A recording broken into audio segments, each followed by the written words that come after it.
हाँ जी, first half देखने के बाद आई थिंक आपने कुछ ना कुछ रिलेट किया होगा, कुछ ना कुछ लिंक किया होगा अपने साथ, क्योंकि जब भी हम कुछ अचीव करते हैं तो हम हैप्पी तो होते ही हैं, डेफिनेट सी बात है, लेकिन उसके कॉन्ट्रास्ट में कहीं ना कहीं सैड होते हैं, कहीं ना कहीं एंजाइटी और ओवरथिंक के भंडार में फंस जाते हैं, स्टक हो जाते हैं, है ना। ये इसलिए होता है क्योंकि उसके आने वाले अपॉर्चुनिटीज, चैलेंजेस और बहुत सारी चीजें जो कॉन्सिक्वेंसेज हैं, प्रोज एंड कॉन्स हैं, उनको हमें फेस करना होता है as a individual person.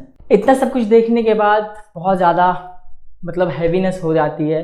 So don't worry, मैं आ गया हूँ, कोशिश करूँगा आपके सारे क्वेरीज को सॉर्ट आउट कर सकूँ। सो हाँ जी मित्रों, की हालचाल बढ़िया सब एकदम। This is Adarsh AKA dropper guy, और रेडी हो जाओ, आपके सारे डाउट, सारे क्वेरीज को सॉर्ट आउट करेंगे धीरे धीरे धीरे धीरे, ठीक है। सो मैं ट्राई करूंगा 1-to-1 कन्वर्सेशन करने की, ताकि आप लोग रिलेट कर सके कि हाँ मैं आपसे ही बात कर रहा हूँ। देखो, जब भी हम कॉलेज में पहला स्टेप रखते हैं ना, या कॉलेज की उस बाउंड्री पे पहला स्टेप रखते हैं कि भैया हमें एंट्रेंस देना है, हमें ये चीज़ क्लियर करनी है, बहुत सारी चीज़ें देखनी है, कैसे क्या होगा, तो वहाँ पर हम पूरे के पूरे हैवीनेस से भर जाते हैं। इसके बहुत सारे कारण हैं। पहला कारण ये है कि स्कूल तक हम कहीं ना कहीं एक ही जगह फिक्स थे, हमारी जो रेंज थी वो कहीं ना कहीं एक ही जगह फिक्स थी कि हाँ 1 to 12 हम लोग यहीं पे हैं, इसी स्कूल या इसी बोर्ड पे हैं। वो बात अलग है कि ट्रांसफ़र हो जाता है या कहीं कुछ ना कुछ इश्यू हो जाता है तो हमें स्कूल चेंज करना पड़ रहा है या बोर्ड चेंज करना पड़ रहा है, वो बात अलग है। बट मेजॉरिटी केसेस में क्या होता है कि एक ही जगह हम फिक्स रहते हैं, हमारी जो रेंज है वो एक ही जगह रहती है। लेकिन जैसे ही हम 12th पास आउट होते हैं, वैसे ही हमारे दिमाग में बहुत सारी चीज़ें आने लगती हैं कि हाँ अब हम बड़े हो गए हैं, हमें बहुत सारी चीज़ें देखनी होगी, बहुत सारी चीज़ें संभालनी होगी, अकेले ही करना होगा, कोई सपोर्ट सिस्टम नहीं होगा, और जो कि सच बात है। सो सबसे पहला स्टेप, आराम से बैठो, काम डाउन हो जाओ, कोई दिक्कत वाली बात नहीं है, कुछ नहीं है, ये सब ने फेस किया है, ये पूरा जो स्टेज है, पूरा फेज जो है, सब ने फेस किया है इसको। आराम से, कोई दिक्कत वाली बात नहीं है, कोई जल्दीबाजी नहीं है, ठीक है। टेक अ डीप ब्रेथ, बस पहला स्टेप। दूसरा स्टेप क्या करना है, चीज़ों को इतना मेस्ड अप मत करो, शॉर्ट लिस्ट करो चीज़ों को कि हाँ ये पर्टिकुलर चीज़ हमें देखनी है, दूसरी चीज़ देखनी है, तीसरी चीज़ देखनी है।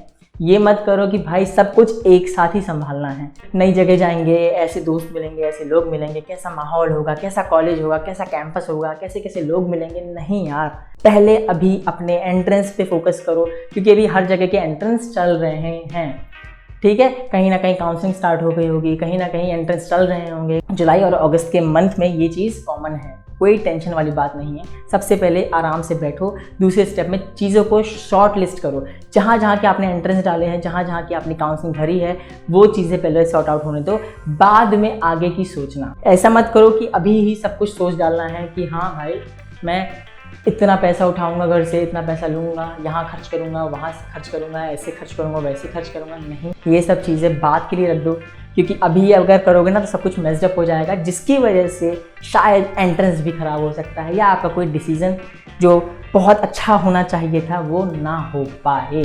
तीसरा स्टेप क्या करना है, तीसरा स्टेप मुझे फॉलो करिए, क्योंकि आई थिंक कि मैं कुछ हेल्प कर सकूँ, फिर से बोल रहा हूँ, और मैं उसी फेज़ में हूँ जिस फेज़ में आप आने वाले हो।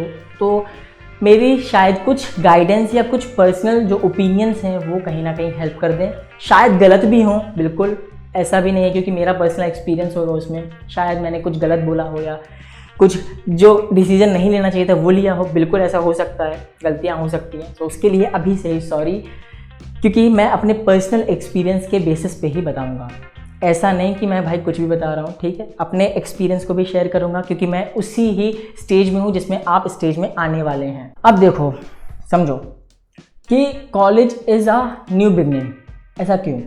एक तो रीज़न मैंने बता दिया कि हाँ हम 12th तक एक ही जगह फिक्स रहते हैं। देखो कॉलेज में क्या है कि आपको बहुत सारे लोग मिलेंगे, अल्टीमेटली आप ही जिम्मेदार होंगे आपके डिसीजंस के, आपके जो भी स्टेप होंगे, जो भी आप कर रहे हो वो ही आप ही जिम्मेदार होंगे उस चीज़ के, इसलिए न्यू बिगनिंग है, ठीक है। बहुत सारे लाइफ के फेजेस होते हैं, ये 1-to-1 कन्वर्सेशन है, समझो इसको। बहुत सारे लाइफ के फेजेस होते हैं, बहुत ही सारे होते हैं। अब उसमें से देखो, एक होता है हमारा जो नर्सरी से लेके क्लास 5th तक होता है, ठीक, कि हम हाँ भाई प्रीमेच्योर हैं और छोटे बच्चे हैं, ये सब चीज़ें गलतियाँ होती हैं, बहुत सारी चीज़ें मस्ती मजाक ही में चला जाता है वो। फिर आता है एक 6 से लेकर 8 तक, ठीक, जिसमें हम लोग जूनियर बन जाते हैं, जहाँ पे हम नई नई चीज़ें देखते हैं सब्जेक्ट में, जैसे फिजिक्स केमिस्ट्री बायो आ जाता है और मैथ्स साथ में रहता है, ये सब चीज़ें बहुत सारे सब्जेक्ट हो जाते हैं वहाँ पे। ठीक है, वहाँ पे भी टेंशन लेने वाली बात नहीं है, वहाँ भी मस्ती मजाक चलता रहता है। ये तीसरा स्टेज है 9th और 10th का। अब देखो यहाँ पे क्या होता है, बोर्ड्स का प्रेशर। पहला बोर्ड है आपका 10th का। चौथा जो स्टेज है या चौथा जो फेज है वो क्या है कि हमारा 11 से 12।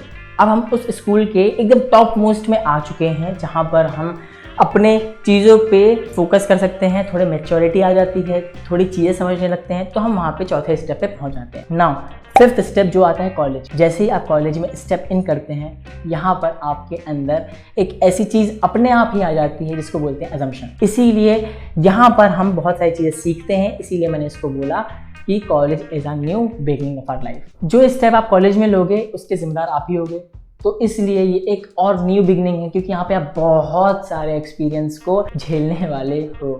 हाँ, झेलने वाले हो। कुछ चीज़ें ऐसी होंगी जो आपके मुताबिक होंगी, कुछ चीज़ें ऐसी होंगी जो आपके मुताबिक नहीं होंगी। कुछ मैटर नहीं करता, आपको बस सीखना है, लर्निंग पे फोकस करो। और ये जो कॉलेज का जो टाइम पीरियड होता है ना, जो ड्यूरेशन होता है, बहुत ही प्रीशियस होता है। कॉलेज अगर आपको जॉब प्रोवाइड ना करे, कॉलेज आपको कोई करियर प्रोवाइड ना करे, इट डजेंट मैटर, लेकिन जो कॉलेज आपको प्रोवाइड करता है ना, वो है एक एक्सपीरियंस, वो है एक लर्निंग, वो है एक स्किल जो आप अल्टीमेटली सीखोगे। नंबर ना आए चलेगा, बट एक्सपीरियंस है सीखना। स्कूल तक कुछ नहीं होता भाई, लिटरली कुछ नहीं होता स्कूल तक सब कुछ प्री डिफाइंड होता है हमारे पेरेंट्स पे। लेकिन जैसे हम कॉलेज पे स्टेप इन करते हैं, वहाँ पे हमें डिसीजन मेकिंग स्किल आनी ही चाहिए। सो टेंशन वाली बात नहीं है, कुछ स्टेप्स को माइंड में रखे रहना, जो भी मैंने बताया। ये जस्ट अ बिगनिंग है, फर्स्ट वीडियो है, सो इतना मैं कुछ डेप्थ में नहीं जाना चाहूँगा, क्योंकि आगे भी मुझे कंटिन्यू करना होगा इस चीज़ को। ठीक है, टेंशन मत लो, आराम से, एकदम न्यू बिगनिंग है तो बस रेडी हो जाओ। बहुत सारी चीज़ें आपको फेस करनी होगी, बहुत सारी चीज़ों के लिए एक्साइटेड होना होगा। आगे मिलते हैं, आज के लिए सिर्फ इतना ही रखते हैं, ठीक है। मतलब ज़्यादा रखूँगा तो शायद घुसे ना दिमाग में और बोर हो जाओ, माइट भी। ठीक है, तो टेंशन वाली बात नहीं है, आराम से रहो। मिलेंगे दूसरी वीडियो में, आज के लिए सिर्फ इतना ही। तब तक के लिए हंसते रहो, मुस्कुराते रहो। Stay tune, bye.